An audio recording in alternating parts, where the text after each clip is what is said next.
তোমাকে বাজারে দেখার পর থেকে আমার বাড়িতে দুর্ঘটনা হচ্ছে।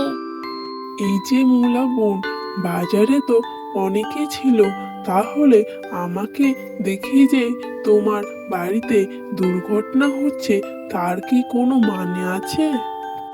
আমি এত কথা শুনতে চাই না। সবাই তো তোমাকে অপয়া বলে, আর তুমি চাইছো আমি তোমাকে বাড়িতে কাজ দেই? তুমি এখান থেকে চলেই যাও। মূলা বোন, দয়া করে আমাকে কাজ দাও, না হলে না খেতে পেলে তো আমি মরেই যাব। এত কথা শুনতে চাই না বাপু। তোমার ভালো করতে গিয়ে আমার যদি খারাপ হয় সেটা তো আমি মেনে নিতে পারবো না। তুমি এখন এখান থেকে চলে যাও, না হলে আমি সবাইকে ডাকবো কিন্তু। বলা